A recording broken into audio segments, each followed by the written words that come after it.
Bueno, buenas tardes. Ante todo, gracias por venir, por acompañarnos.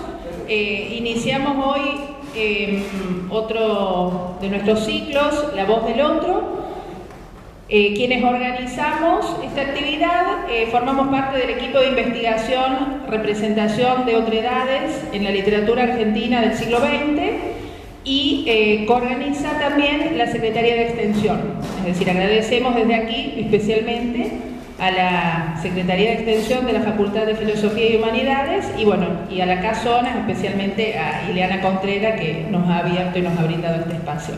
Bueno, los dejamos con los autores y esperamos que puedan participar y hacer muchas preguntas.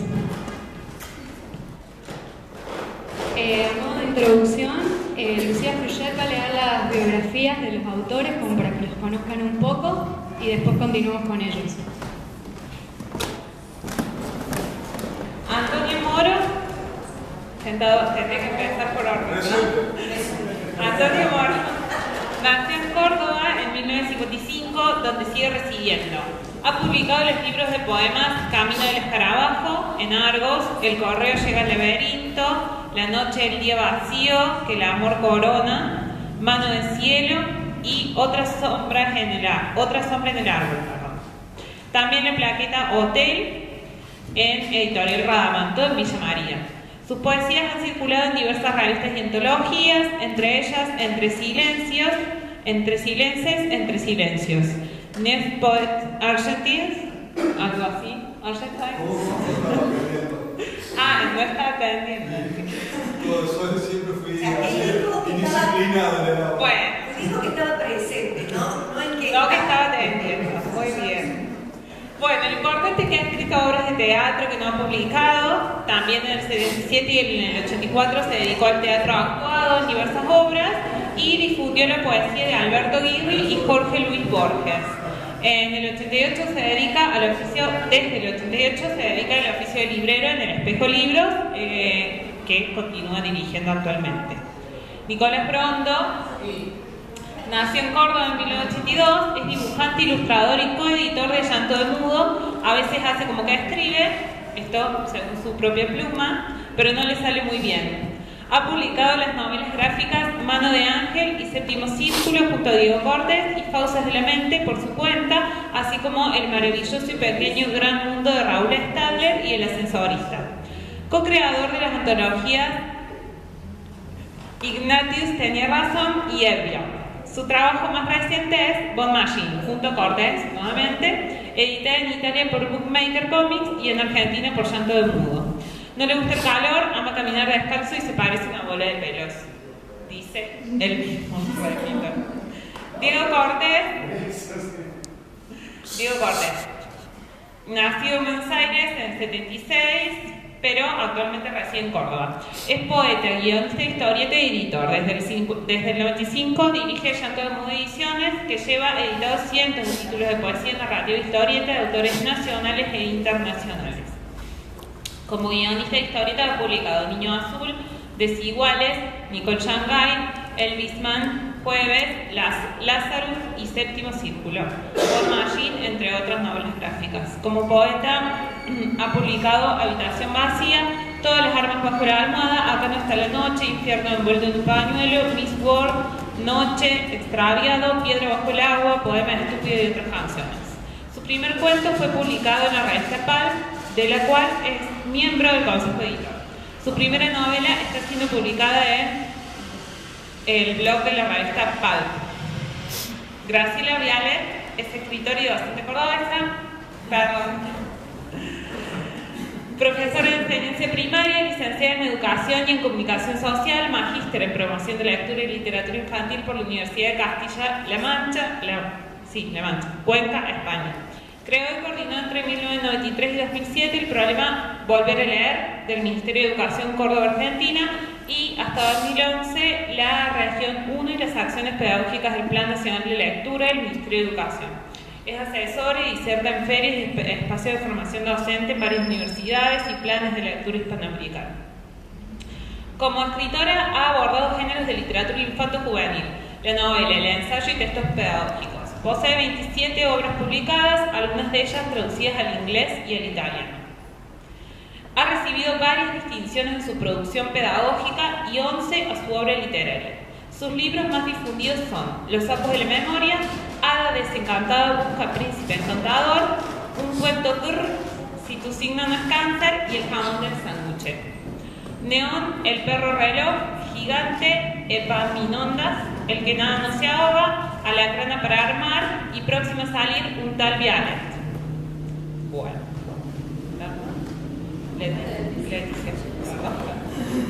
Leticia Restia. Nació en Pellegrini, provincia de Buenos Aires, en 1979, encima le hice más grande. Qué desastre. Estudió Letras Modernas en la Facultad de Filosofía y Humanidades, ha publicado Día de los Inocentes en Editorial Cooperativa de la Fiat en 2011, participó en las antologías Dora Narra, Caballo Negro Editora y Recovecos en 2010, 15 Poetas Mujeres de Córdoba en Editorial Tinta de Negros en 2011 y publicó en 2012 La Selva Oscura en Editorial Pan Comido y Gráfica 29 de mayo. Ahora sí, los dejo con Ana. Leticia, está el libro de quejas después si quieren escribir algo. Bueno, la razón que nos convoca hoy, como se titula el evento, es La voz del otro. La idea es hablar básicamente de la figura de la otredad dentro de la literatura y de todas las producciones que puedan ingresar dentro de este gran campo que es la literatura y que estamos tratando de que sea no tan restringido como era antaño, ¿sí? Nosotros desde el equipo trabajamos con bastantes escritores que se ubican en los márgenes del campo y la idea también es tratar de abordar esos espacios marginales dentro de este tipo de eventos, por ejemplo. Bueno, yo les voy a lanzar una pregunta muy general a los escritores para que ellos comiencen, den el puntapié inicial y la idea es que después cada uno de ustedes pregunte lo que le interese saber al escritor que les resulte interesante. Bueno, para todos ustedes, a ver, presten atención y reflexionen. ¿De qué modo piensan ustedes que se configura al otro, no solo en tanto voz y personaje, sino también como público lector, ¿sí?, dentro de sus producciones? Esa sería la idea. Bueno, a ver, Diego, ¿querés empezar? ¿Sí? Las damas no quieren empezar. Bueno, hola, ¿cómo están?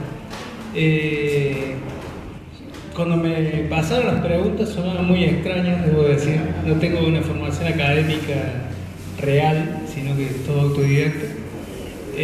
Yo pensaba en mi laburo, en mis tres facetas, digamos, que tienen que ver con la literatura y con la historieta, que son, yo soy poeta, soy guionista, recién estoy empezando a ser narrador y aparte soy editor. Entonces pensaba que las tres cosas como que me veía esta reflexión sobre el otro como muy distinta en las tres, ¿no? Como poeta, hace mucho que no escribo ya, pero publiqué muchos libros y tenía una forma de escribir que no seguí escribiendo justamente por eso, porque yo me había cansado de escucharme a mí mismo. Entonces, en que el otro, digamos, yo reflexionaba sobre mi vida, sobre mis sentimientos, pero nunca he hecho poesía pensando como usando a otro como el sujeto, digamos. Siempre he sido yo. Entonces llegó un punto que me agoté como poeta, digamos, creo. Y todavía estoy elaborando en un libro en el que trato de salir de eso, pero no lo puedo terminar. Como editor, creo que lo fundamental, lo que he tratado durante estos años, es respetar la voz de cada autor, ¿no? Sin interferir, digamos. Cuando elijo un libro para editar,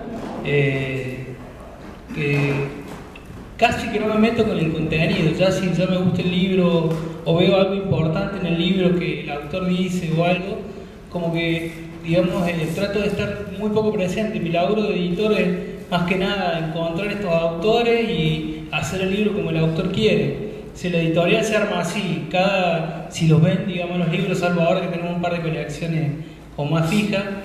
Cada libro es una individualidad total en el que respetamos todo lo que hace el autor, lo que nos gusta y lo que por ahí decimos, bueno, esto lo podría elaborar de otra forma, pero también si lo elabora de otra forma le quita la onda que tiene la obra, digamos. Y en el laburo que más he hecho y en el que más he usado, tratado de crear personajes, tratado de captar la voz de otros tipos de personas que no soy yo, digamos, es el de guionista. Y ahí también me aparecían dos cosas distintas. Yo he elaborado mucho para acá, digamos, pensando solamente en publicar acá, haciendo cosas muy extrañas que no tenían una visión comercial, digamos, en el laburo, sino simplemente porque éramos amigos que hacíamos historietas de onda, digamos, y no tanto reflejar, o sea, no buscamos reflejar la cotidianidad de Córdoba, sino un cierto espíritu que veíamos, digamos, que es una cosa media retobada que tenemos, que uno cuando sale de Córdoba le nota bastante. Entonces, como que si los ven a los libros, que hay muchos que no se consiguen, así que no lo van a poder ver,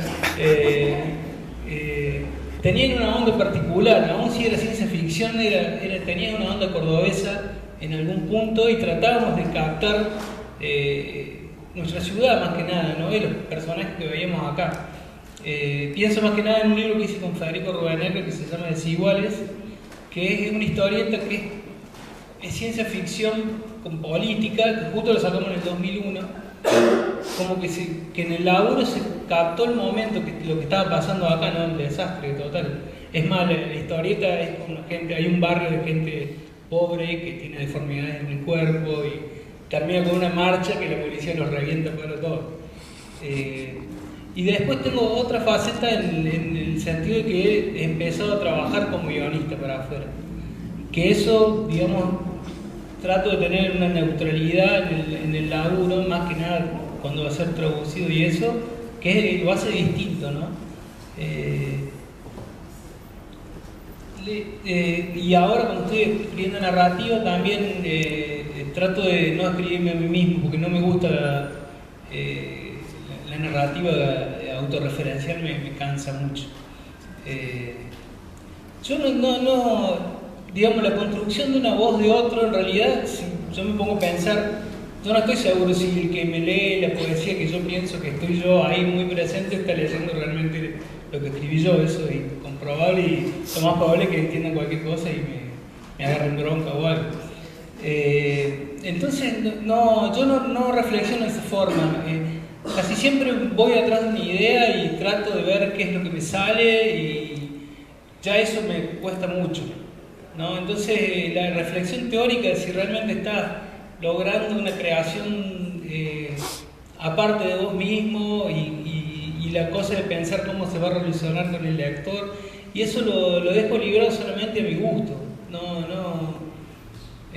No es una parte importante para mí. Es importante porque alguien lo va a leer, por supuesto, ¿no? Y por suerte hay gente que me ha dicho que le ha gustado lo que he hecho. Pero en el momento de hacerlo, no, por incapacidades o por gusto, digamos, no he tenido en cuenta demasiado.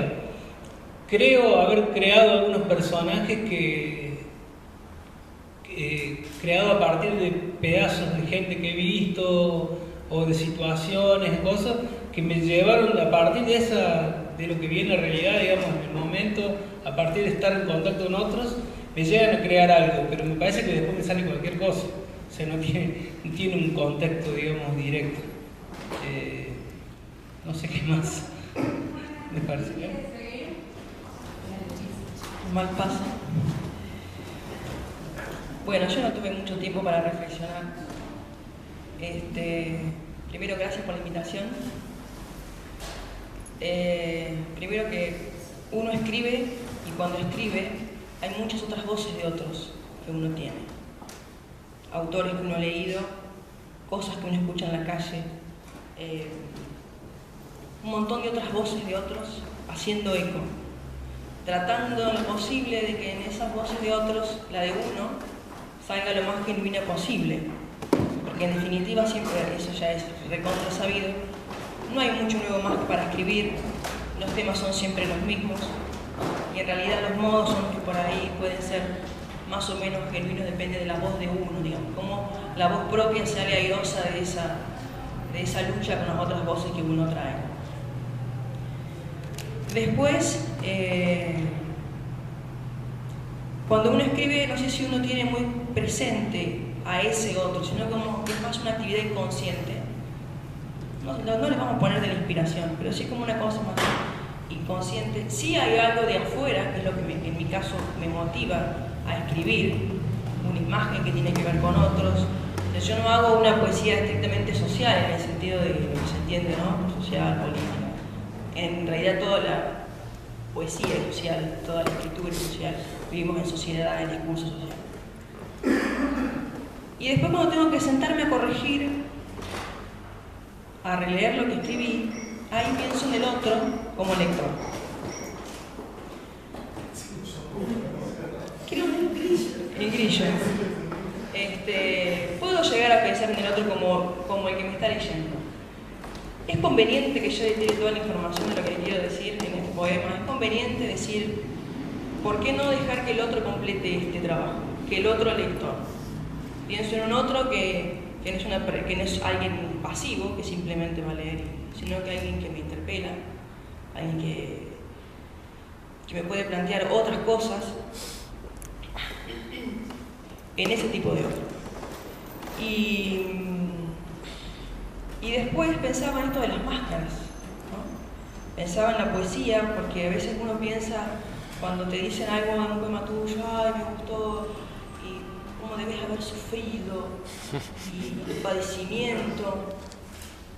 No siempre lo que uno escribe tiene que ver con lo que uno es de verdad, digamos, hay mucho de ficción en la poesía, que por ahí es una palabra que no quieren meter mucho, como que la ficción es el campo de la narrativa, y no, también hay mucho de ficción en lo que es poesía. Y también uno es un personaje, el yo es un personaje, hay máscaras, puedo hablar de otro lugar, puedo ponerme en la voz de un hombre, de una mujer, de un animal, depende de las distancias y las lejanías que uno quiera tomar. Ese otro también implica un extrañamiento y otra mirada. Yo creo que lo más inquietante de los otros como lectores, como personajes que uno puede tener, es que en realidad también nos devuelven una mirada de uno mismo. Es otro tipo de contemplación. Y bueno, por el momento es eso. No sé si mezclé mucho. ¿Quedó claro? Y después, bueno, está esto de lo que hablábamos, bueno, que vos preguntabas lo del tú, ¿no? ¿Qué pasa con ese tú en la poesía, digamos? Como un diálogo con una persona, no sé si es un diálogo silencioso, pero siempre se le habla a alguien a veces. Siempre hay una persona tácita que está ahí y que puede ser nuestro lector ideal, nuestro disparador de cosas para hablar de nuestras excusas y ese tipo de cosas. Antonio, tenés un montón de cosas ahí anotadas. Estoy ansioso.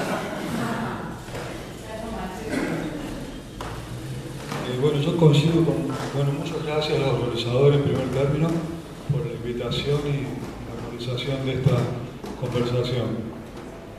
Yo coincido con muchos de los conceptos que virtió Leticia Recia. Creo que querría ampliar un aspecto de la lucha que ella dice que puede haber con las otras voces.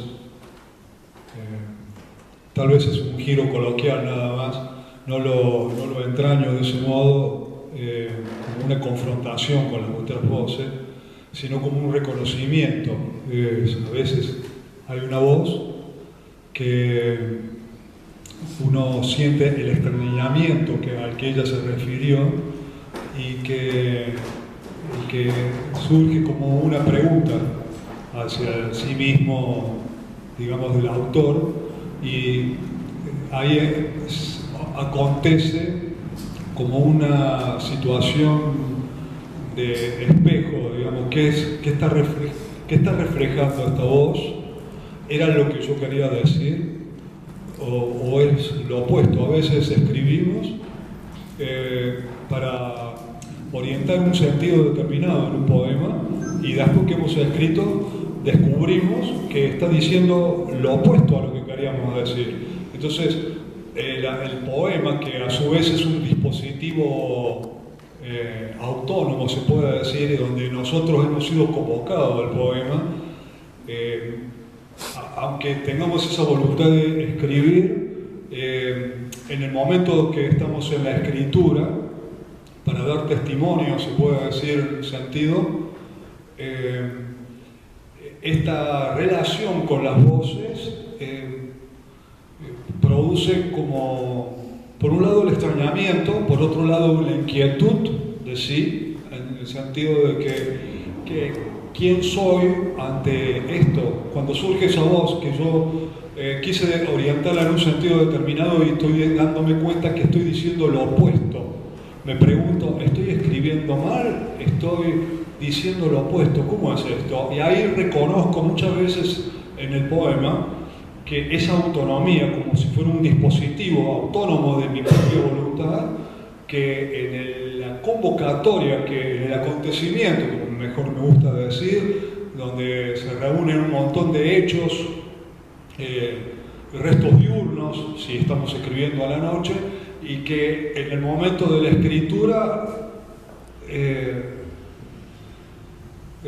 vamos sorteando, se puede decir, dificultades para nombrar hasta que vamos encontrando las palabras y pasamos del extrañamiento tal vez al reconocimiento.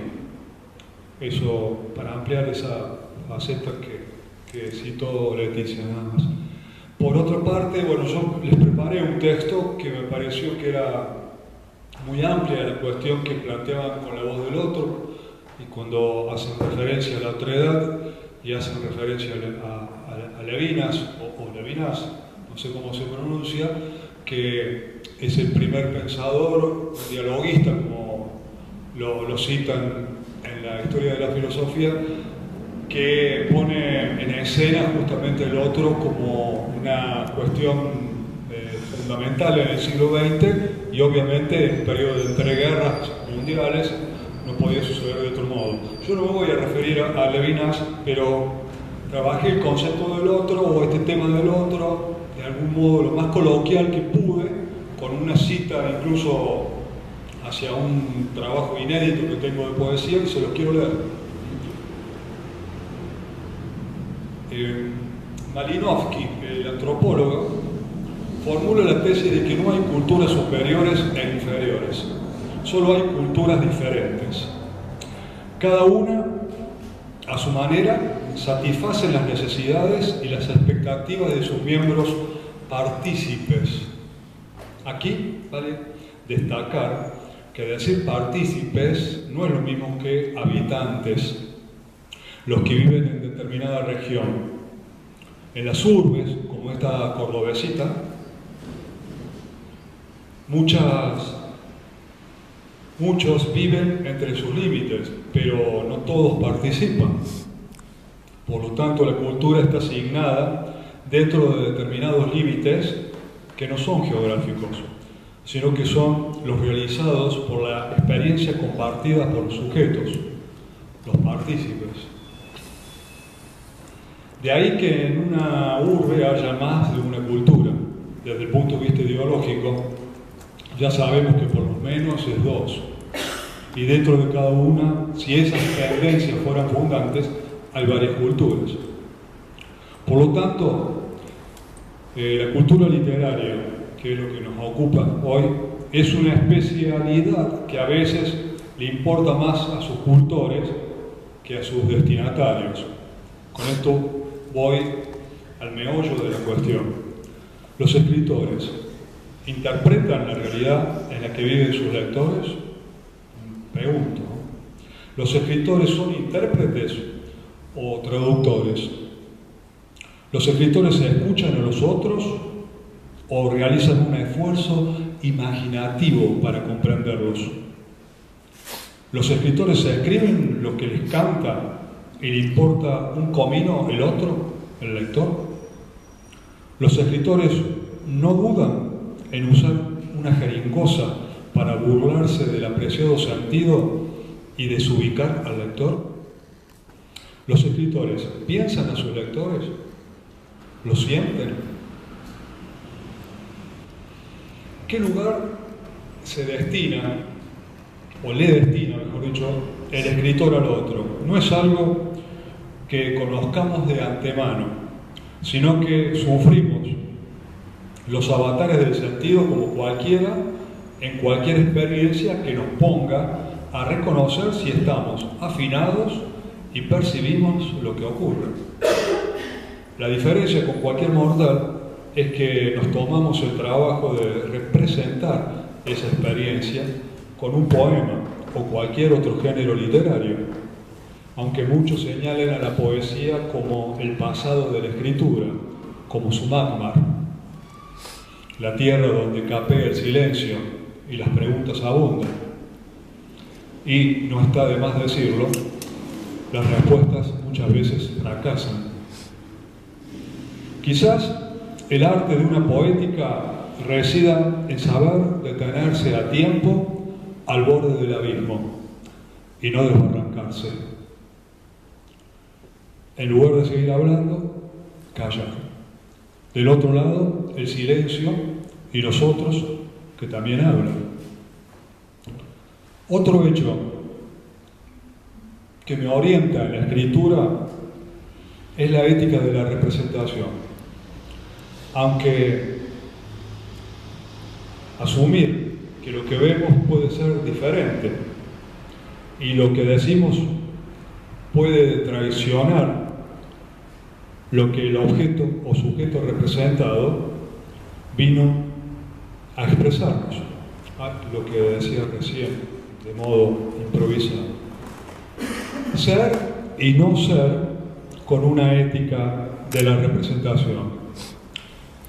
Y digo ser cuando la encarno, y no ser cuando reconozco lo que me falta, lo que no sé en determinada experiencia y que el poema sugiere. Luego queda lo que el poema ha encontrado en la materialidad del lenguaje y por lo tanto haciéndolo vibrar al decirlo o leerlo.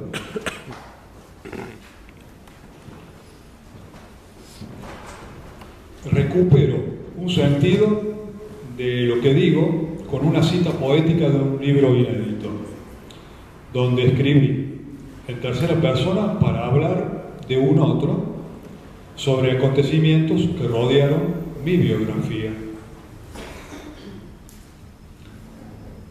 La uva del olvido, esa carne que no puede nombrar, el hijo que no tuvo, que dejó en la orilla con su mano demorada buscando palabras desconocidas, trajinadas con misterio por el poema, reveladas en la niebla de su nombre. Son las huellas de su aire que el espejo no refleja, su ausencia. Es él, su otro, no un enigma o el misterio de un Dios, acompañante de la incertidumbre. Voy a evitar cualquier interpretación de este poema.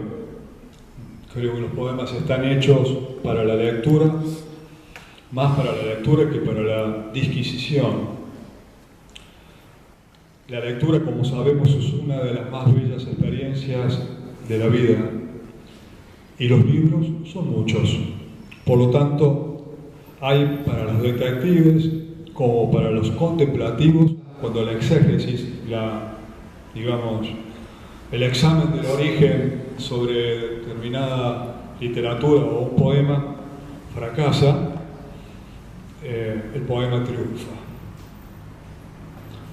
Además, los poemas también son cosas que dejan de existir, y los que perduran están hechos de algo imposible de definir.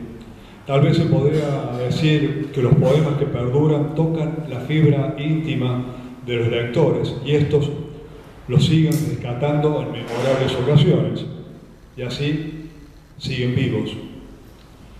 La inmortalidad es sencillamente lo que continúa vivo. Por último, en honor a la brevedad, bueno, no sé si he sido suficientemente breve, me tomé los 10 minutos de la propuesta. Yo siento la escritura como un acontecimiento que reúne en su valle a los protagonistas de la pequeña historia personal y mundana en el jocoso, dramático o trágico modo de existencia. A veces, incluso, soy solo un testigo del acontecimiento. Pero, ¿por qué estuve en ese momento? Es una pregunta que siempre me llega. Creo que la poesía está en el aire, en la tierra, impregna a todos los seres y cosas, y por supuesto, late en los lenguajes y en todos los idiomas. Los poemas rescatan fragmentos de esa experiencia vibrante y nosotros, como sujetos del poema que nos pide escribirlo, damos cuenta, damos testimonios, estamos subordinados a escucharlos. Así que los otros formamos una comunidad. Yo soy otro para él o ella. Incluso objetos o poemas. El psicólogo Jung saludaba en su cocina a la sartén. Esta comunidad escucha los acontecimientos y los saberes que producen y se derraman en obras que luego tal vez perduren. Desde la alfarería a la escritura late la peregrinación humana, interpretando con sus lenguajes, ensayando representaciones. La voz que precede a la escritura está tan embargada como esta. Ninguna puede omitir la experiencia de vida. Su resistencia queda flaca en el oleaje, en la marea de la existencia. Luego, los otros, como comunidad de lectores, y el problema, ¿qué lee cada uno de nosotros? ¿Y por qué lee esto y no aquello? Y finalizo con otra cita de Marinovsky. Para poder juzgar hay que estar allí. Gracias.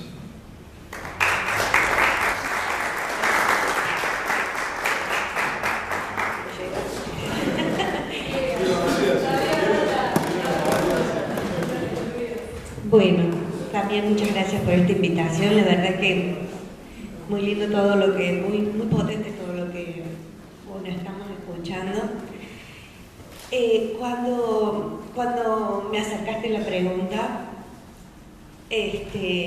para que la pensara, lo primero que me vino a la cabeza fue una anécdota de Juan Rulfo con la que me he identificado como en la escritura muchísimo. Una vez en una entrevista a Rulfo le preguntan por qué escribió Pedro Páramo. Para los que no saben, es una de las mejores novelas de Latinoamérica y es su mejor obra. Y su única novela, después tienen algunos cuentos, pero digo, le preguntaron por qué había escrito Pedro Páramo, si era algo personal, íntimo, esta cuestión que lo había llevado, y él dijo, porque fui a buscarla en mi biblioteca y como no le encontré a esta historia, me la escribí. Y me parece que es tan claro ese propósito. Yo creo que cuando uno realmente está en el acto de la escritura, uno está escribiendo para uno mismo, en mi caso, ¿no? Y lo he escuchado a muchos autores con este tipo de ideas también, que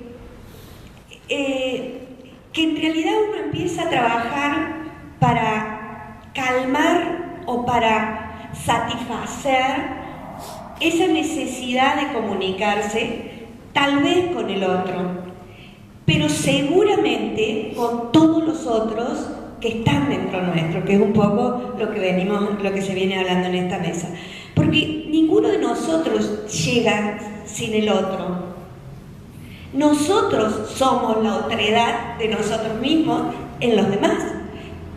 Y para nosotros, entonces, estamos hechos de un mundo de palabras que tienen las voces infinitas de miles de otros.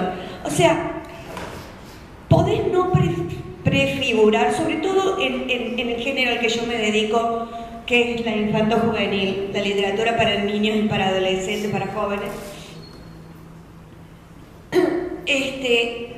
En mi caso yo no me imagino ahí al frente escuchándome contarle un cuento a un niño de 3 años o uno de 15. Yo sé que quiero hablar sobre las miradas. Por ejemplo, voy a hablar de este libro. Este es gigante. Como ven en la tapa, hay un chico jugando con una lupa en el patio de la casa de la abuela. Y en realidad, él con la lupa está mirando una hormiga.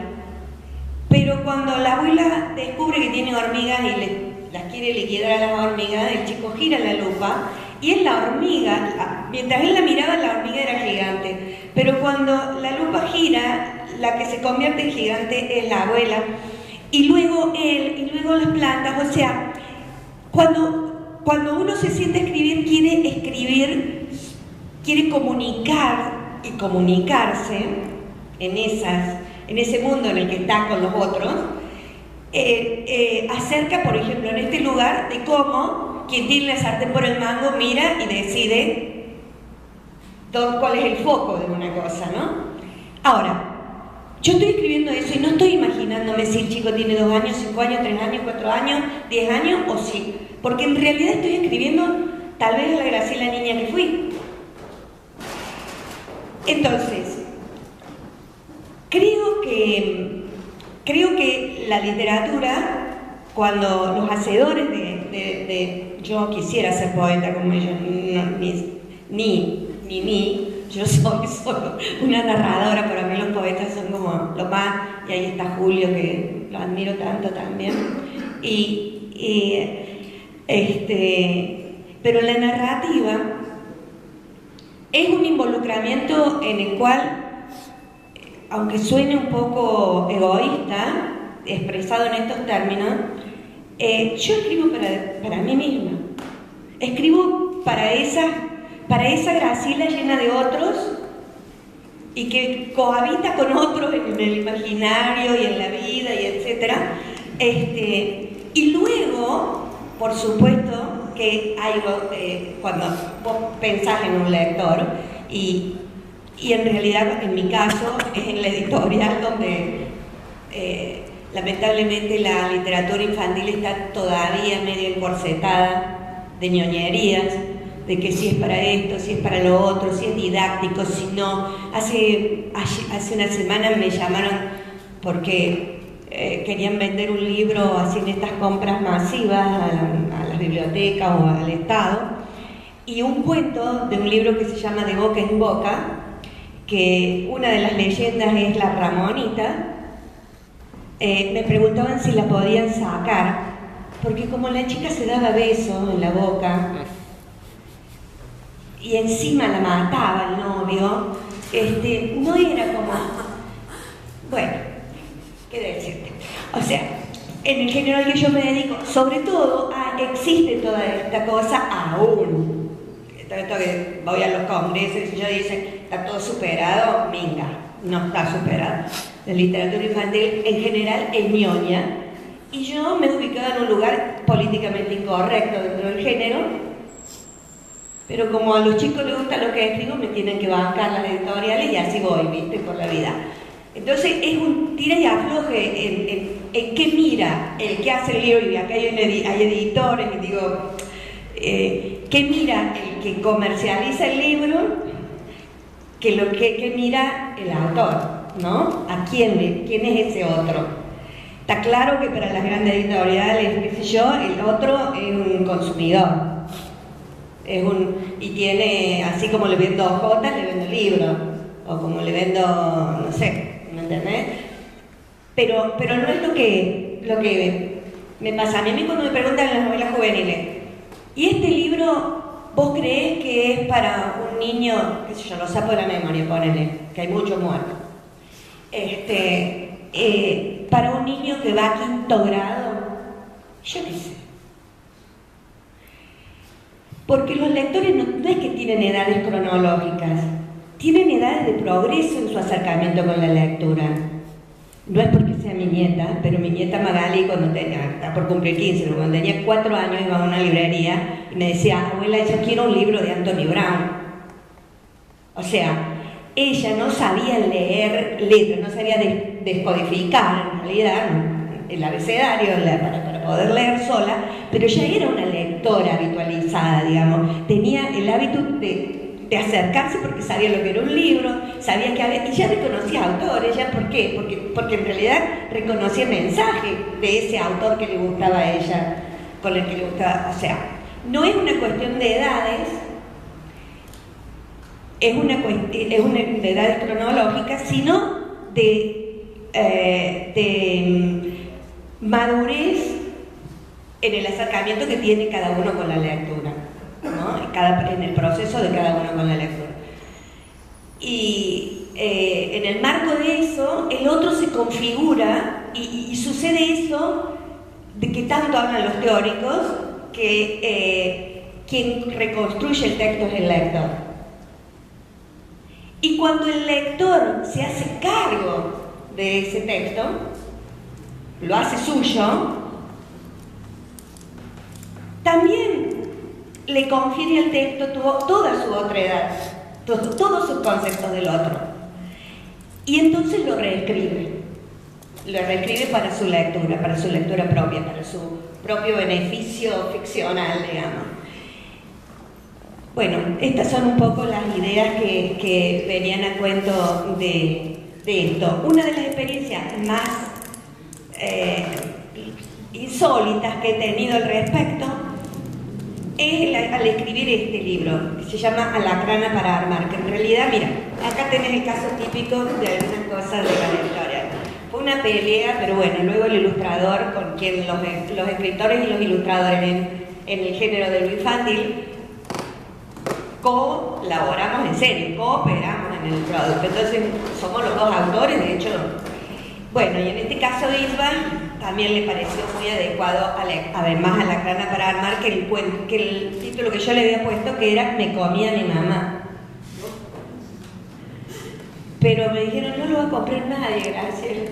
Y peleé, hasta que el ilustrador dijo, no me gusta, Me comía mi mamá, me gusta más Alacrana para armar que Cortázar, que no. Sí, llega un punto en que vos decís sí, y yo estaba muy interesada en este libro, puntualmente porque no me puedo ni imaginar el otro que lo escribió conmigo, que lo escribió en zapoteco del Istmo. O sea, un idioma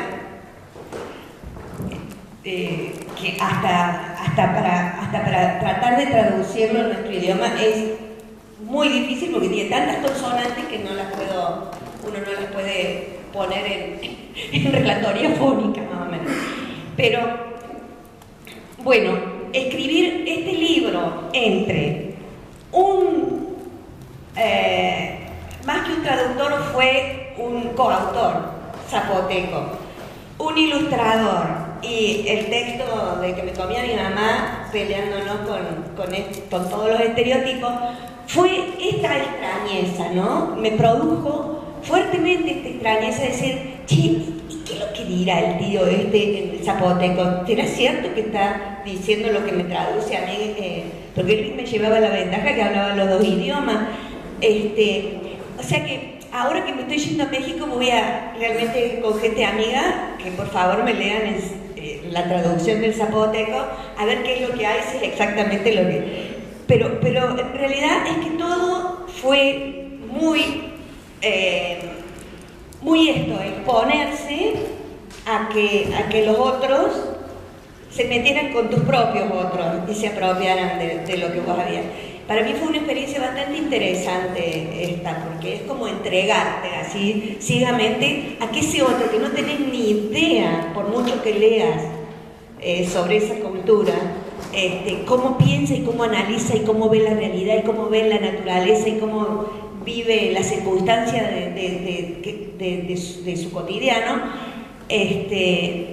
poder compartir un texto, ¿no? Fue como una experiencia muy importante para mí.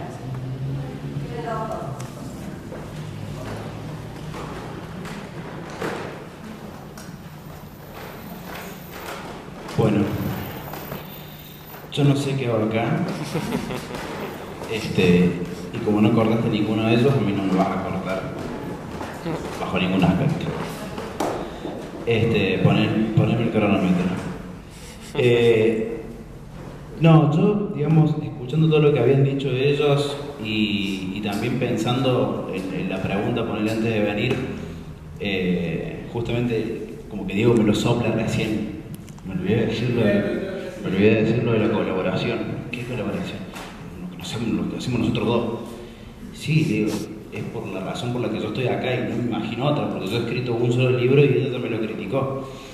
Pero yo creo que es justamente eso, es lo que vos decías de la colaboración, es la idea, historia que él, por ejemplo, en este caso, imagina, o que el guionista con el que yo puedo llegar a trabajar imagina y crea, y yo tengo que darle forma casi física, o sea, tengo que... El tipo se imaginó otra persona y yo tengo que crearlo en imagen. Y eso es muy loco porque yo me la paso viendo caras todo el tiempo. Y los veo cómo hablan, los veo cómo se mueven, sí, los estoy mirando todo el tiempo, por eso tengo la boca por afuera. Y claro, yo decía eso, cuando antes de venir me imaginaba cómo veía yo el otro, de todos esos otros que tenés vos, que tengo yo adentro, en primera instancia, y después los que se imaginan las otras personas que como lectores, lo que nosotros por ahí interpretamos y si es loquísimo e infinito, como decían ustedes. Me gustó mucho lo que vos dijiste de si nosotros lo sentimos a los otros. Me imaginé todos parados ahí atrás mirando así, mientras uno está dibujando, escribiendo. Pero sí, son infinitas las versiones de uno mismo y las versiones de todos los demás que tenemos y que tienen las otras personas que nos consumen. Pero yo creo que somos tan egoístas las personas que hacemos arte, que hacemos algo ligado al arte, somos tan yo que tienen que hacer un evento que hable del otro para que nosotros veamos al otro, realmente, ¿no es cierto? Porque sí, también me gustó mucho eso que dijiste vos, porque yo también lo pienso. En primera instancia uno hace las cosas por uno, y yo que pertenezco directamente al mundo de la historieta nacional, por así decirlo, si bien hemos hecho cosas para afuera y todo, nos movemos mucho en el ambiente, es muy chiquito el ambiente del cómic nacional. Y uno cuando está trabajando en una obra, primero lo hace para uno, y más nosotros que hacemos lo que queremos, o sea, que no tenemos a nadie bajándonos línea, como otros autores que trabajan para diarios, por ejemplo. Primero lo hacemos para nosotros, después lo hacemos para los colegas, porque eso es otra cosa que hace un par de años hasta acá que nos consumimos entre nosotros, por lo menos en el mundo de la historieta. Es tristísimo que mucha gente no lea historieta. ¿Cómo? Claro, ¿viste? O sea, como que al final terminamos estando más solos, no hay nadie, están los otros, somos nosotros mismos. ¿Entendés? Claro, la música nomás. Y groupies. Y después yo creo que pensamos en el lector. Al margen de todas las otras voces, máscaras y cosas que tengamos y que usemos como autores, el otro como persona, los que están ahí sentados, yo creo que está como en un tercer plano. Pero está, porque evidentemente lo hacemos porque lo necesitamos, también para que nos estén mirando como nos están mirando todos ahora, ¿cierto? Sí, me puse a pensar en eso porque yo digo, ¿por qué me invitaron a mí? Y es muy loco porque yo soy dibujante, porque el único libro que hice, que me olvidé de ponerlo en la bio, no sé por qué no está en la bio, se llama El Ascensorista, y es un texto que empezó a escribir un amigo mío, que jamás terminó, y que yo siempre le decía que lo terminara, porque era muy bueno. Al principio yo quería que lo terminara para yo hacer una adaptación, para filmar un corto cuando estaba estudiando cine. Después cuando me puse a trabajar con Llanto era terminarlo, lo editamos en el libro, en la colección narrativa, y luego no lo quería terminar nunca y me dijo, ¿sabes qué? Terminarlo vos al libro. Terminarlo vos, te regalo cosas, inventale vos al final. Y el libro tiene como protagonista una persona que es ascensorista y que es... ¿cómo se me borró la fobia de los lugares cerrados? Claustrofobia. Tengo como una laguna. ¿Cómo? Lagunafobia. Sí, eso es lo que voy a empezar a tener todos los meses. Y tenía muchas vivencias propias de él con su padre. Y en ese interín, en ese forcejeo de historia final, tomá, hacelo vos, qué sé yo, se muere su papá, que era muy amigo mío. Y yo termino haciéndolo aparecer en la historia, digamos, en el libro al final. Estoy spoileando absolutamente todo, pero no me importa. Igual no existe más ese libro. Menos mal, es mi hija de forma. Termina apareciendo como un Deus Ex Machina revelando el secreto del universo a una historia que yo le estaba escribiendo el final de algo que había empezado otra persona. Y lo terminó el aro muerto encima. Entonces como que me pongo a pensar en eso y es muy loco eso, de los millones y los infinitos otros que existen dentro de todos ellos, de nosotros, y cómo nos afectan y en nuestras obras y en nuestra vida. Está muy bueno. ¿Cuánto hice? A ver. ¿No tenés el cronómetro? Bueno, mi nombre es Nicolás Brondo, no sé qué estoy haciendo acá. Le paso el micrófono a Nicolás. Como hablabas de esto de la colaboración, en historieta es muy complicado eso. Como guionista, cuando laburas profesionalmente tenés que escribir guiones muy elaborados porque estás pensando que el dibujante no te lo arruine, que no lo haga mal, digamos, porque uno ama la historia que hizo y por ahí la dibujan espantoso. ¿Alguna vez pensaste eso en mí? No. Pero por ahí también surgen estas cosas. Nosotros ya vemos 3 o 4 historietas hechas juntos y me parece que estamos mejorando, ya vamos a hacer algo. Y se crea esto que, bueno, que creo que Barros hablaba de esto de la tercer mente, porque al final yo escribí una cosa, él dibujó otra y me la cambió toda, entonces, y yo le volví a poner los textos después y cambié un montón de cosas. O sea, lo que termina siendo no tiene nada que ver con lo que empezamos, terminó otra cosa distinta y eso está bueno. A mí me gusta mucho hacer historietas por la colaboración y bueno, siempre depende del acompañante, ¿no? Es como bailar más o menos.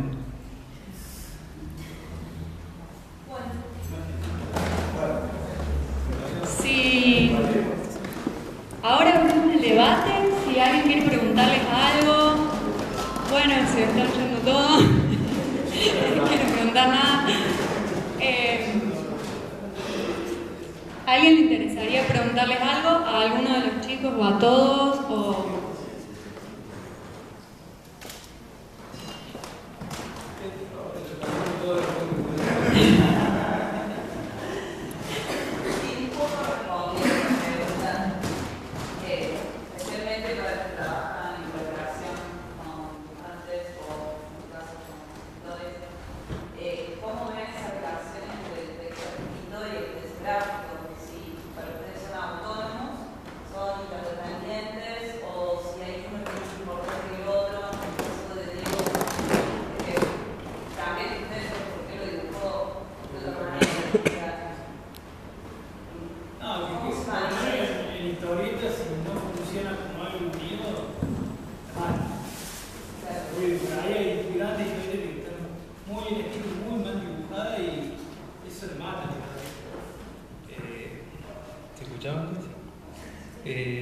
Entonces uno siempre trata de colaborar con gente, aparte que con gente que respete como labura. Por supuesto, nosotros lo hacemos porque queremos, por suerte hemos podido vender algunas cositas como laburo, pero siempre haciendo lo que queremos. O sea, justo tuvimos suerte que el editor que tenemos está más loco que nosotros, entonces no deja hacer cualquier cosa. Pero ya cuando estás laburando de manera industrial, me parece que se pierde mucho eso. Y es como el cine, digamos, ¿no? Que son artes colaborativos, o una banda. Si una parte de la banda toca vals, el baterista se fue de tiempo, quedó cualquier cosa, ¿no? Tenemos el fe. En el caso mío, a mí me ha pasado que excelentes artistas plásticos han enriquecido el texto y yo lo he aceptado como un abrazo, digamos, como un halago. Creo que hay algunos autores y algunos ilustradores, en el caso por lo menos de lo infantil, que no sé, sus textos, sus producciones son inmaculadas. Yo realmente creo que estoy tan compuesta por tantos otros que cuando otro me hace una devolución o un aporte o una crítica, yo estoy muy abierta a recibirlo. Mira, en el caso de Gigante, la hormiga que el pibe va con la lupa persiguiendo, está caminando alrededor de una maceta, dice el texto mío. La maceta a mí me daba lo mismo, yo le puse Margarita porque me gustaba la Margarita, ¿viste? Pero la ilustradora, Claudia de Glumioni, me llama por teléfono y me dice, ella de Buenos Aires, me dice, Graciela, odio las margaritas. No puedo hacer margaritas, las odio. Sí, pero me salen divinos los cactus. Y en el acto dije yo, pero qué maravilla, porque la hormiga, le leo el párrafo, no sé si son los mismos, pero...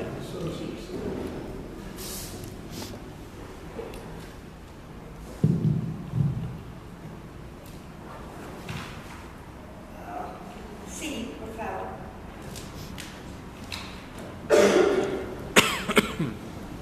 La hormiga hacía equilibrio para no caerse del borde de la maceta del cactus. ¡Ay! Tan lejos del suelo y tan cerca de las espinas. Una brisa soplona la empujaba al precipicio. ¿Cómo podía pesar tanto esa pequeña hoja? O sea, la hormiga se está debatiendo en no caerse porque viene un viento y después encima viene el chico pesado con la lupa. Y la espina del cactus era mucho más peligrosa y más provocadora en el texto que la margarita. O sea, digo, esto como ejemplo de que en realidad enriquece el aporte cuando vos entendés que el otro es coautor con vos. Ahora, si vos, como dice él, vas a estar como loca, diciendo, no me gusta eso, es como que los hay también. También me ha pasado que he tenido ilustradores que imponen la editorial y que te mataron un texto, porque luego se hace de nuevo esa edición del mismo libro con otro ilustrador y el libro se sucede, ¿no? Una vez para una plaqueta nos tocó trabajar con ilustradores en poesía.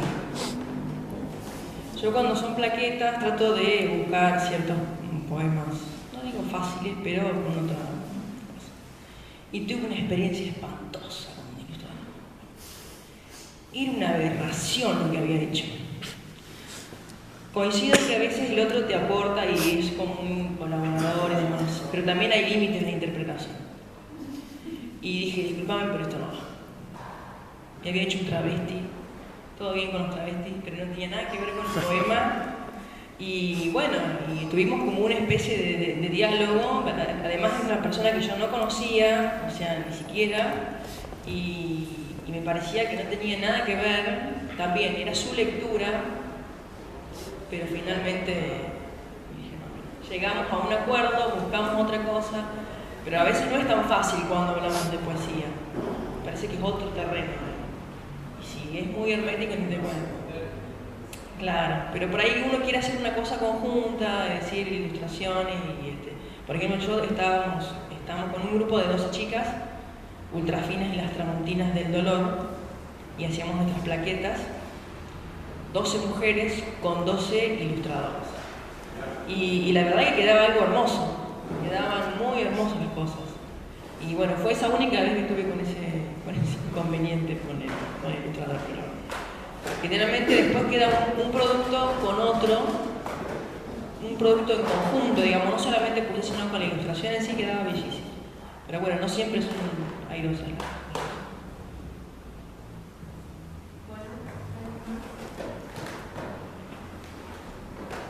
¿Alguien tiene alguna pregunta?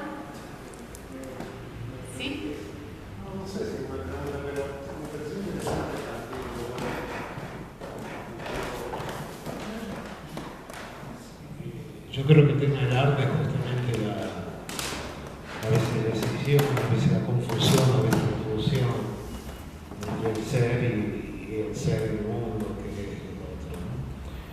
Yo creo que yo, y un poco lo que dice Patricia, esta multitud de otros, y el yo es imposible conocer. O sea, vivimos toda la vida, los morimos y sabemos quiénes somos. Con menos razón vamos a conocer a un otro. Pero lo que sí creo que podemos es saber que la fusión entre el yo y el otro es tal. Recuerden el cuento de Borges y el otro, creo que se llama en el texto ese, donde él se encuentra con el joven, creo que es ese, porque hay otro también nos va a hablar de una utopía, donde está Borges viejo, Borges joven. No sé cuál de ellos es, pero digamos el tema es el mismo, ¿no? O sea, es indescindible, yo creo, el yo del otro y es indescindible el otro del yo. En definitiva, creo que la gramática es sabia en eso y les puso el nombre de lo que no está. Se llaman pronombres, o sea, lo que está fuera del nombre. En definitiva, si fuésemos rigurosos, creo que mi yo ni el otro lo podíamos nombrar. Lo que sí, no podemos vivir sin yo y sin el otro.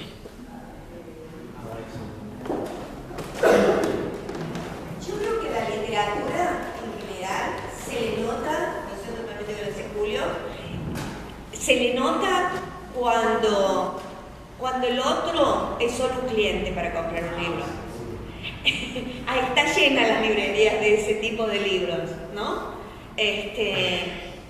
Estos libros que salen en serie, dice, bueno, a ver cuáles son los intereses de las mujeres, la novela rosa, lo vamos a mezclar con un poco de historia, no sé qué, bueno.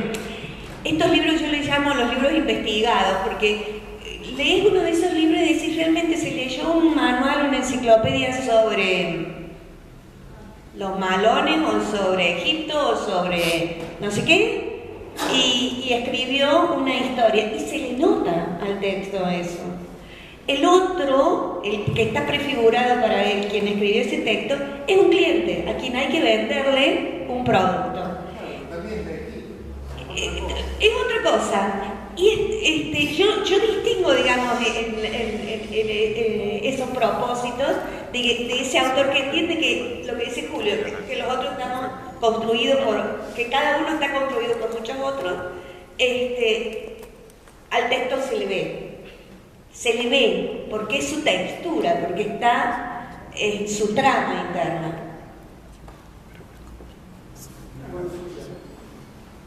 Si cuando escriben un texto no piensan en quién lo dibuja, por ejemplo, Diego, cuando escribe una historia, no pensás quién la va a dibujar, teniendo muchos conocidos. Sí. No, yo los guiones los laburo para el dibujante, no laburo, no vendo guiones sueltos, digamos. Por eso, pero no estás imaginándote una historia con una clase de estética ya para una persona. Sí, por eso los dibujantes me acercan las cosas que hacen y yo veo qué tipo de historia que me gusta a mí le puedo escribir. De esa forma termino escribiendo de todo, digamos, costumbrista, ciencia ficción, terror, me gusta todo, así que no tengo problema con escribir. Y para él le tengo que poner las cosas más raras que se me ocurran, las pongo dentro del texto y terminan más raras todavía. Bob Machine era para otra persona, o sea, yo me lo robé el guión. Pero, por ejemplo, cuando vos estuviste el año pasado en esa vorágine de guiones que era, ¿te acuerdas que pusiste que le empezaste a mandar guiones a los que se postulaban? Largo como una convocatoria así, estoy escribiendo muchísimo. Aparezcan dibujantes que les doy guiones. Ahí no estabas como pensando para quién, por ejemplo, como dice. Bueno, pero tenía un proyecto y elegí al dibujante. Sí. El tema con los guiones que tienen un nivel técnico, digamos. Hay una parte que es más técnica, es distinto que la poesía. Poesía no me sale, que hace 5 años que no escribo nada y no hay forma que me salga algo que me parezca bueno. Me puedo forzar, pero me parece una porquería y no quiero saber nada. En cambio, los guiones tienen como una parte técnica que yo ya he escrito tanto que, por ejemplo, en Machine escribí 44 páginas de guión en un mes.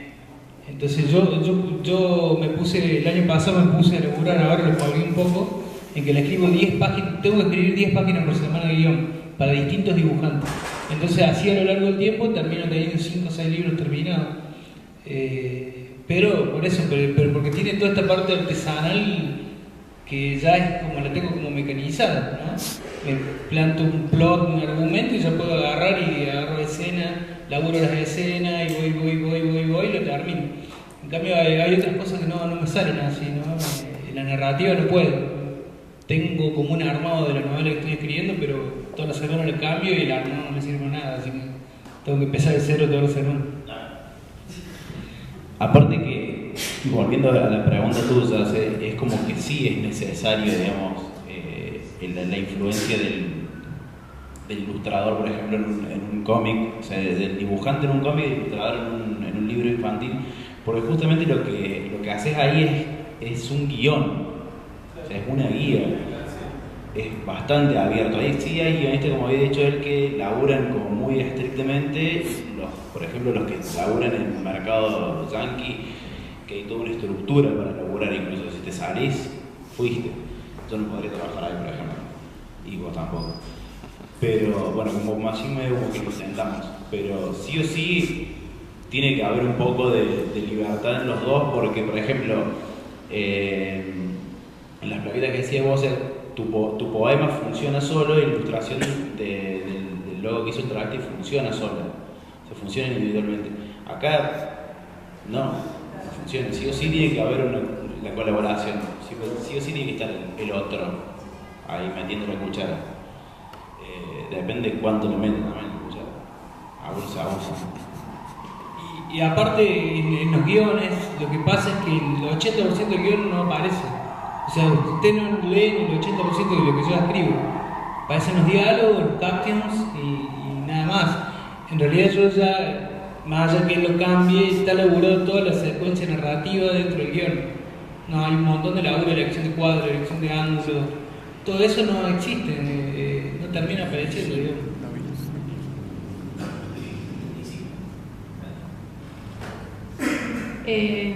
Yo creo que no es que no termina apareciendo. Bueno, no se pone los guiones que no parece.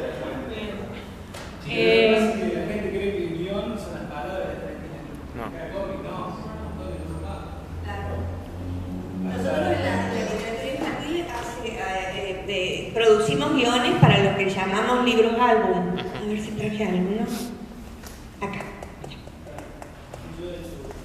Pues, miren, parece, abrirlo en cualquier página, parece que no tiene texto. Pero atrás de esto hay un guión de 8 columnas de distintas, de relatoria metadiscursiva, de propuesta de ideas, ¿verdad? Que Juan G.W. hizo esto, el mexicano, lo carga de nuevo con su propia interpretación. O sea, si no hay colaboración en un texto como este, que es un libro álbum, en donde la imagen es potentísima, no hay libro, es imposible transmitir lo que querés decir. Ahora, detrás de eso, como dice él, hay un pedazo de guión. Esto tiene un guión de 8 columnas y 10 páginas de Word. O sea, es muchísimo trabajo el que hay atrás de escritura de este tipo de libros. Así que sí o sí tiene que haber esa cuestión de comunicabilidad, de establecer ese vínculo creativo y de cooperación. Si no, salen unos bodrios importantes. ¿Alguien más quiere preguntar algo? ¿Alguien tiene alguna duda? Tenemos más dudas bueno, ¿puedo preguntarle yo algo? A mí me interesa saber, dentro del ámbito, esto que ustedes dijeron que son como claustros cerrados, tanto la poesía como el cómic, imagino que el libro infantil también, son como espacios muy cerrados. Entonces, ¿cómo ven a los colegas que trabajan más o menos en lo mismo, como otros, ustedes, y también como influencias o como un reto o como, no sé, no se me ocurre, o sea, por eso la pregunta. ¿Cómo ven a sus colegas, tanto a nivel nacional como internacional? Se me ocurre, ¿cómo los piensan?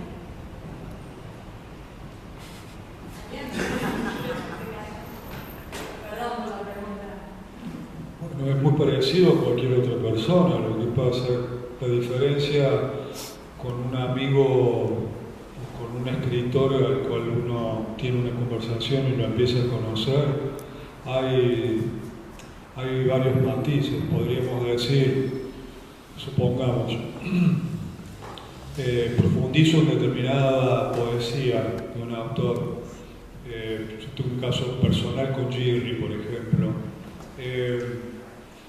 y el conocimiento de su arte poética, cuando conozco a él como sujeto, confirmo algunos sentimientos, para ser más carnal, que viví en torno de su poesía. La cordialidad, la afabilidad, la humildad, la amplitud de Girri en esas 3 horas que estuvimos tomando un café y luego un alcohol juntos, me dejó la impronta de justamente que las personas humildes son las que se pueden constituir en tu maestro, pero de un modo tenue, silencioso, ¿no? El maestro es algo que está en los semitonos de lo que uno vive cotidianamente. Después están amigos que también escriben, como la amistad que tengo con Julio Castellano, que hace casi 30 años que nos conocemos con Julio, y la frecuentación, por ejemplo, de su poesía, ha ido abriendo esta cuestión de cómo cada uno de los escritores perciben el mundo, ¿no? Como dice el filósofo por allí, algunos perciben a través de los sentimientos, otros perciben a través de las ideas, otros perciben a través del tacto.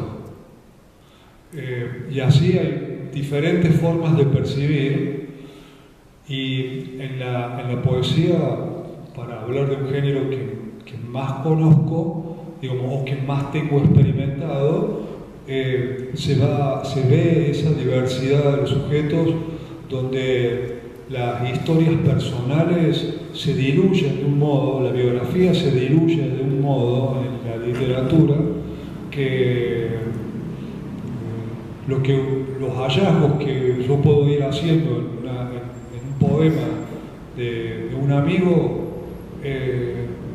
tienen tal vez una reverberación mayor que con otros poetas que uno no conoce. Pero esto ya sería otro tema con respecto a tu pregunta. Esta vibración del otro, como sujeto, uno aprende realmente el valor de las diferencias y cómo una vida se va aquilatando y, digamos, ante este tipo de situaciones, con este tipo de amigos que hacen este tipo de experiencia, uno se siente más proclive a escuchar. Yo tengo un amigo que siempre... Ese otro que es amigo es más yo. Claro. Más yo, porque por eso es amigo. Claro. Sí, hay una cosita que dicen los orientales. Los seres humanos tenemos una boca pero 2 oídos. Entonces, eso indica que tenemos que tener más disposición a escuchar. Algunos otros autores, en el caso mío, por ejemplo, es lo que llamamos intertextualidad, ¿no es cierto?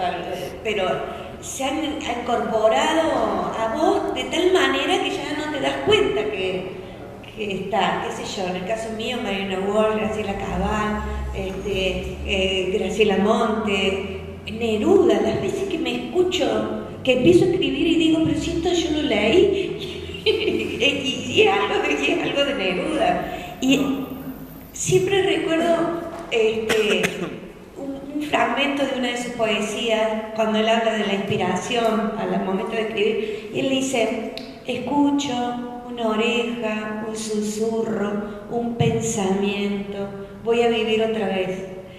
Y creo que esa la expresión de cómo el otro está dentro tuyo, que parece que te dicta, ¿no? Y entonces en algún momento yo he llegado a sentir que la literatura me escribe a mí, no yo a él. O sea, porque siento como esa cosa de que están adentro.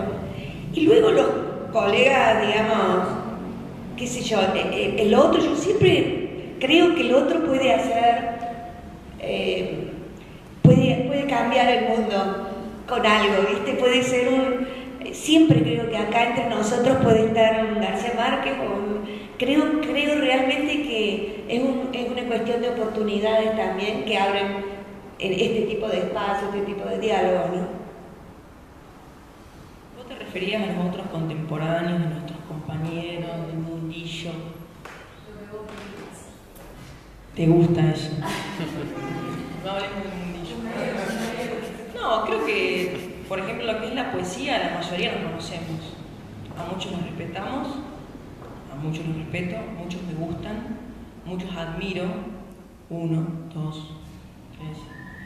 Con los cuales tengo. No hablo de los que están muertos o de los grandes autores que uno ha leído, sino de la gente con la que uno por ahí comparte. Y otros me son totalmente indiferentes, otros no me gustan absolutamente nada, como todo. Creo que esto de ser espacios tan chicos también es bastante nocivo, porque en esto de, fíjate vos, como decía, estamos acá hablando del otro y a veces somos bastante egoístas y lo único que nos interesa es hablar y que nos escuchen. Yo he ido a mesas de lecturas en las cuales la persona está esperando que le toque su turno para leer su poema y no está escuchando lo que el otro está diciendo, por ejemplo. Esa es una de las cosas. Entonces ya desde ahí, desde el respeto, viste, como que ni hablar de lo otro, viste. Y bueno, los otros que nos hablaban ellos, el tema de las voces, ¿no? Son voces que habitan con uno, que son nuestras lecturas. Creo que el impulso vital de la escritura ni siquiera es nuestro, es otra voz. Yo creo que todos empezamos a escribir más o menos de la misma manera, por ahí hablando con otros compañeros y otros amigos que también escriben. Este llamamiento que tiene, por ejemplo, la poesía, que en algún momento, no sabes por qué, algo te mueve a escribir. No te mueve ni a pintar, ni a nada, te mueve a escribir.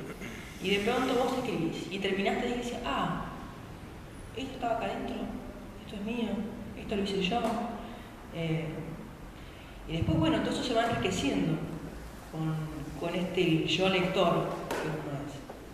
Y a veces podés leer mucho y cuando escribís, no es nada. Lo querés tirar. Y está bueno tirar, Está bueno tirar.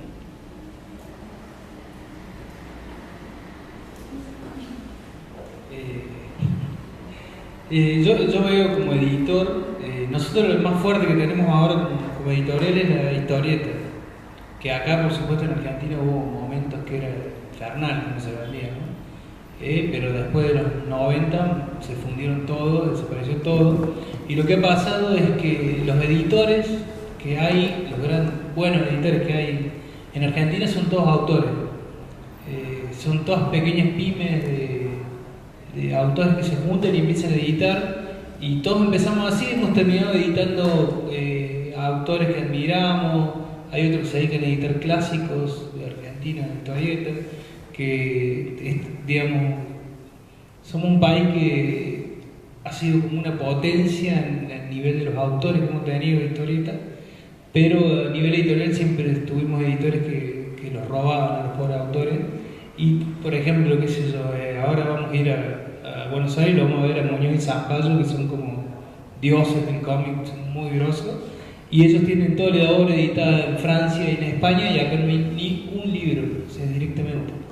Y está bueno, lo que tiene de bueno la historieta, que yo veo por qué se vende tanto, es que, o sea, estamos hablando de que nosotros las tiradas de libro de poesía hacemos 200 y los de historieta hacemos 1000 y hay libros que se nos han agotado, ¿no? Yo creo que en la historieta sigue habiendo lector puro, o sea, sigue habiendo gente que no hace historieta y lee historieta. Y la poesía es el gran tema, que todos los que leemos poesía somos poetas. Que no es un problema tampoco, no pasa nada, pero eso nos limita como editoriales en el laburo, digamos. Y con los colegas, bueno, como decía Leticia, uno siempre tiene gente que le gusta lo que hace, lo que no le hace. Lo que no hace, siempre hay gente que uno respeta aunque no comparta lo que hace, ¿no? Pero también yo creo que ver a los colegas, más que nada en los guiones, que pasa ahora, es ver qué es lo que tengo de particular yo como autor y empezar a escarbar más en eso, ¿no? Uno ve que hay gente que viene Santulo, que viene ahora, Rodolfo Santulo, que es escritor de policiales y guionista de cómics y editor, es uruguayo. Él se dedica más que nada al policial negro y anclado en la realidad, en Argentina en los 50, con mucha carga política, y yo no hago eso ni cerca. Y entonces está bueno darse cuenta de cuál es tu discurso, tu tema, para empezar a ver. Y cuando uno lee a los maestros, me parece que lo que ve con el tiempo de leer mucho es qué es lo que lo hace propio el autor. Yo siempre, Oesterheld, sabes que va a hacer historias de gente que va a ser derrotada, y eso me parece importantísimo, o sea, y es algo que yo comparto. En mis historias casi no hay triunfadores, digamos. Entonces, bueno, uno va aprendiendo de todo, aprende de los colegas, los dibujantes, no sé qué dicen de los otros. De los otros dibujantes, los odiamos. Somos una vieja, el barrio, la Cohen, el rolero. Ay, mirá el dibujo que hizo este muerto, porque tuvo 60 likes en Facebook. No, yo pienso muy parecido, digamos, a lo que dijo ella y lo que terminó de cerrar Diego. Ana me dijo que nosotros en verdad éramos uno, así que yo voy a ser bastante breve en lo que voy, porque aparte quiero ir al baño. Pero sí, o sea, eso que vos decías, por ejemplo, de los autores que a mí, por ejemplo, no me gusta lo que hace Santulo para hacerlo, pero me gusta como para leerlo. Y uno también, digamos, cuando labura, lo hace también para el colega, creo, o sea, que es lo que estábamos haciendo antes, de así cuando está haciendo lo que está haciendo, después lo va a leer Santulo, me va a decir algo. ¿Cuál otro tema? La legitimidad del otro. Que te legitime. ¿Está? Si mañana, qué sé yo, viene Diana Velesi, dice, me encantó tu poema, y qué sé yo, me pone un cartel así en su Facebook, mandale que tenga un Facebook, poema de Leticia Reci así, y de pronto el mismo poema que yo había puesto no tenía un like, vamos a decir así. Y de pronto llena de 1000 likes. ¿Por qué? Porque a Diana Velesi le gustó el poema. Entonces, en ese sentido, ¿cuánto cree que es noble la cultura cordobesa? De la poesía, del cómic. Yo conozco varias culturas y son todas iguales, así que no le veo una diferencia. No, lo que te iba a agregar es eso, ¿no? Uno hay gente que respeta y ojalá que cuando uno hace algo le guste lo que uno hace. Pero también está el hecho de que uno cuando hace algo, escribe un poema, lo muestra, yo creo que el gran tema es bancarse lo que te van a decir, o sea, escuchar la voz del otro. No porque vayas a cambiar, que lo más probable es que no cambies nada, que sigas escribiendo lo mismo de la misma forma, pero digamos que es una prueba de fuego para un autor, ¿no? Sacarlo y bueno, la cachetada de Daniel o una palmada te van a decir está bueno, ¿no? Pero ese me parece que es lo que te cambia como autor y te si vos te bancás a ese punto, seguís, yo no sé si la palabra es creciendo, seguís haciendo cosas y viendo si a gusto de uno mismo mejora o cambia o algo, pero digamos, claro, la cachetada te va a influenciar también, es cierto, pero bancarse eso me parece el acto más valiente. Yo, a cualquier persona que se atreva a publicar, yo no hago ese tipo de crítica a nadie, ni a la gente que me manda los libros, yo no contesto, este libro me parece una porquería, no lo publiquen en ningún lado, laburarlo 5 años más, yo no contesto eso. Porque cualquiera que se anima a mostrarlo, eso me parece un acto de valentía, ¿no? Entonces, bueno. Sí, en eso de los snobs, ¿cuántos tienen snobs? Bueno, como en todos lados se cuecen habas y hay mucho de Figuretti y mirá, me reseñó Carlos Giri, me dijo una pavada de mi libro que es espantoso, pero lo pongo igual porque salí en el diario. También hay mucho de eso. Y yo no sé si está bien o está mal, pero creo que entra dentro de eso. Y que también es legítimo, cada uno hace lo que quiere, cómo se maneja su carrera. Hablamos de esto, si encima escribís poesía para el otro, ya es como una ridiculez total. No hay un mercado, no hay nada, tenés que escribir para vos y ver qué pasa, ¿no? Bueno, ¿alguien más quiere aportar algo, preguntar o vamos cerrando?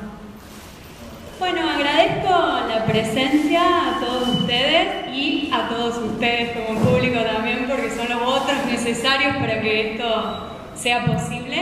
Y bueno, los esperamos el mes que viene en el próximo encuentro. Ya va a estar la información dentro de la página de Facebook, los que quieran agregarnos.